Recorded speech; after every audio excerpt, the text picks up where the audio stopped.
When I mentioned she could pitch in with groceries since we shared the place, my girlfriend laughed mockingly. Be a real man. That's your responsibility, not mine. I simply agreed with a nod. A week passed, and she returned to find the fridge secured shut and shelves completely bare. All right, I need to jot this down somewhere because my friends are tired of the retelling, yet they're the ones pushing me to share it online.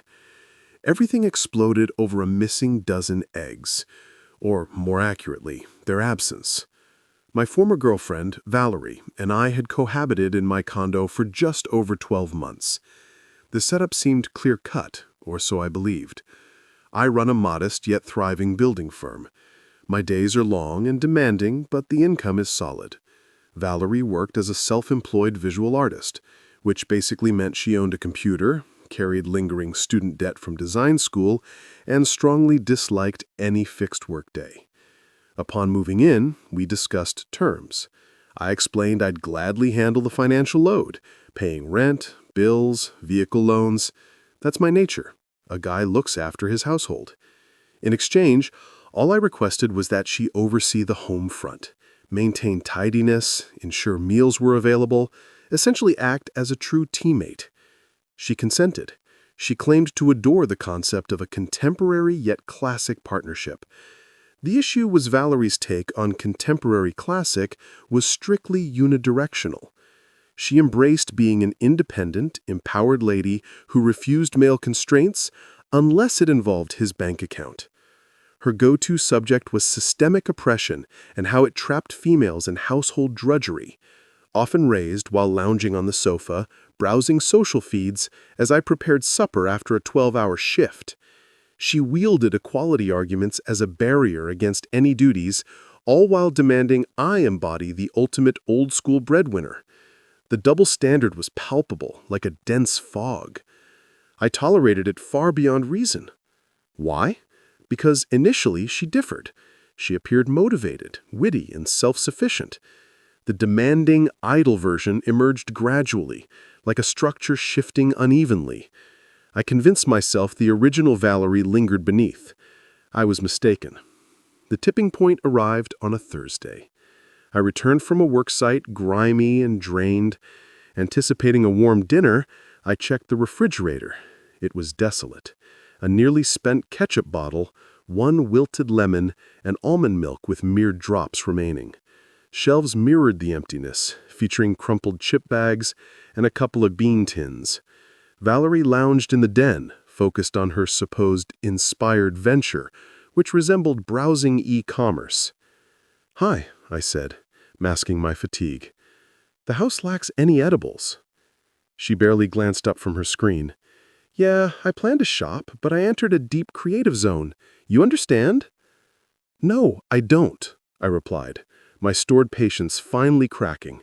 "I know I sent the shopping funds to your account Monday. As always, it's Thursday and nothing's here to consume. I've logged 70 hours this week, Val. The single request I have is returning to a prepared meal." She at last met my gaze, her expression dripping with that known, condescending pity. "Wow," she sneered. "I'm not your mid-century spouse, okay? I pursue my own goals, my own path. I'm not merely existing to cook and tidy for you." "Nobody's demanding a spouse role," I countered, my tone escalating unavoidably.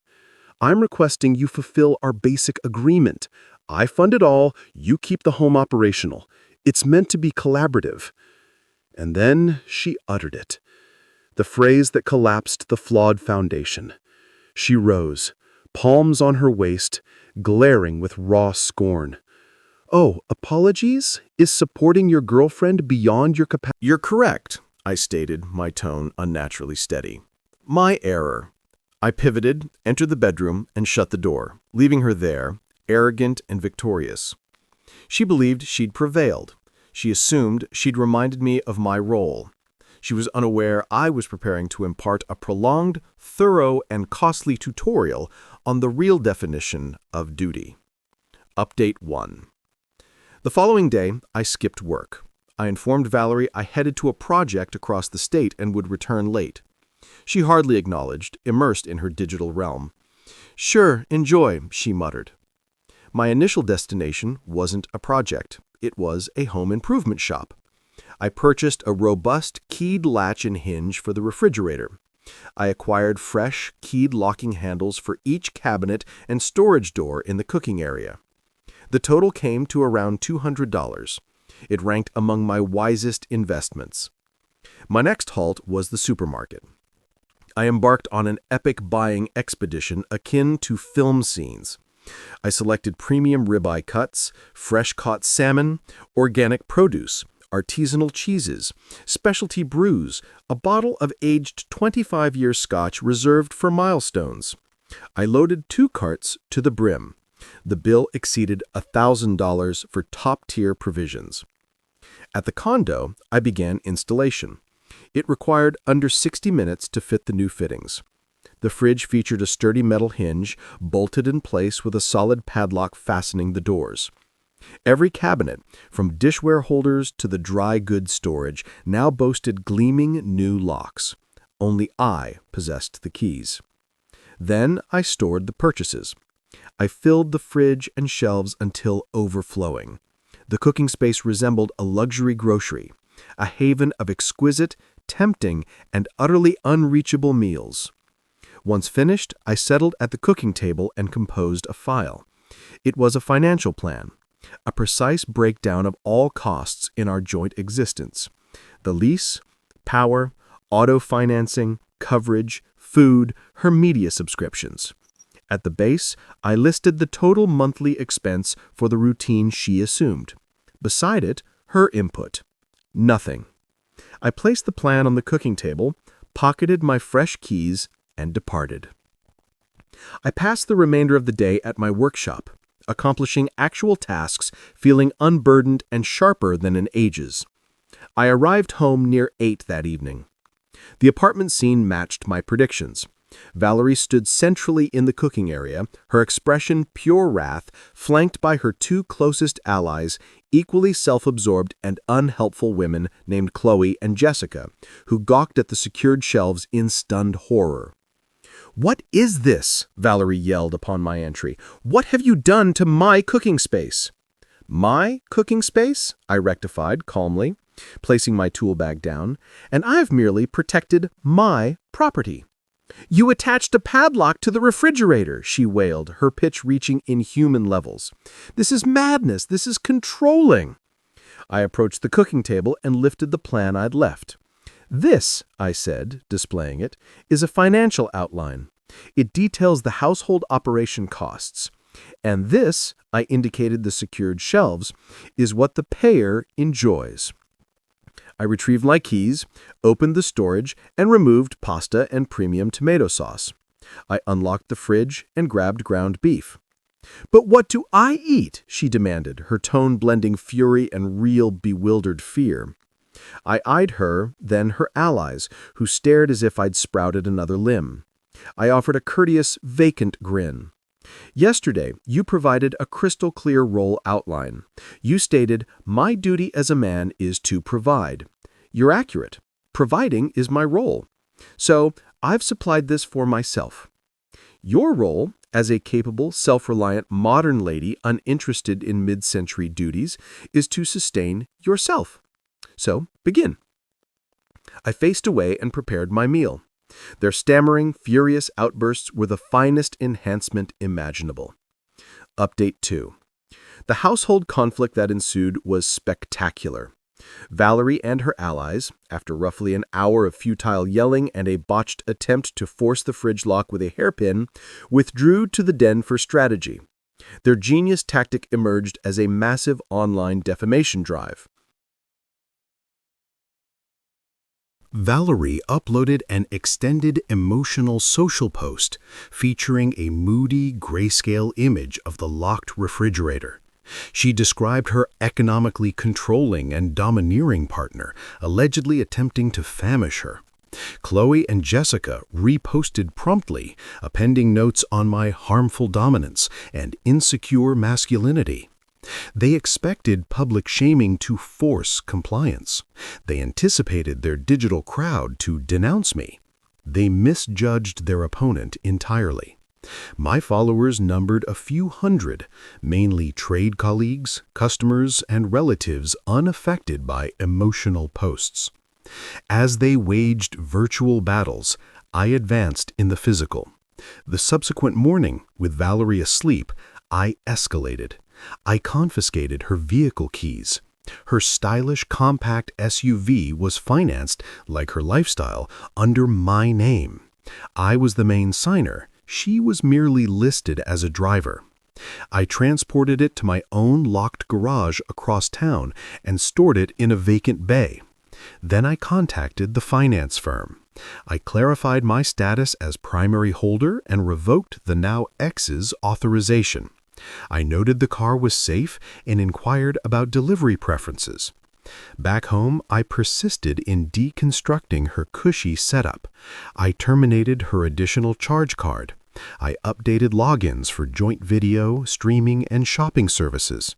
I even phoned her upscale fitness center, which I funded, and ended her access.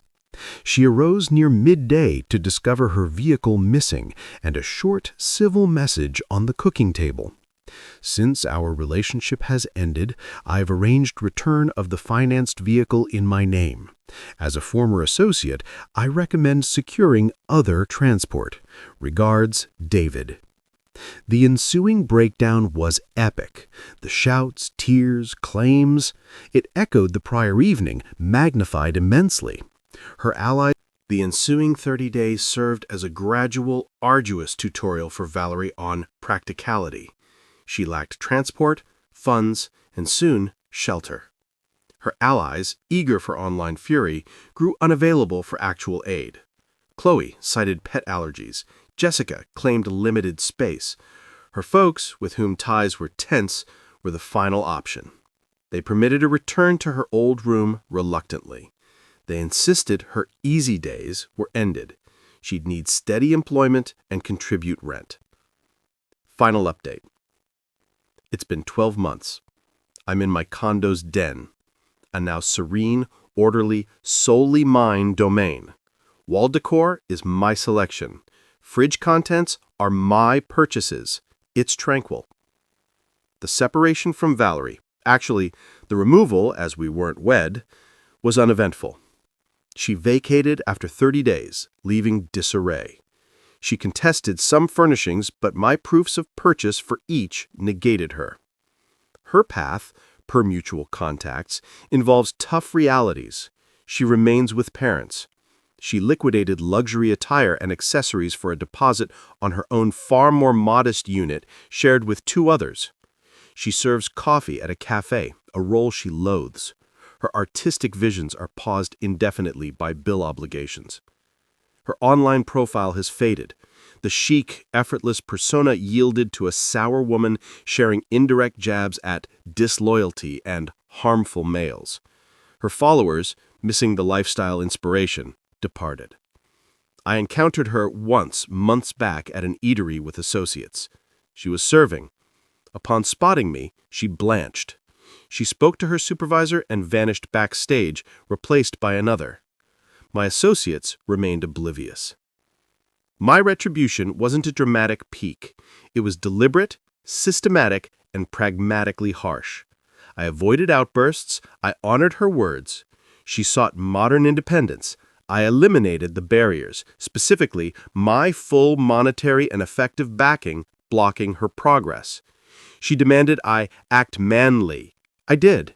I sustained myself, safeguarded my belongings, and fortified my space. I merely excluded her from that space.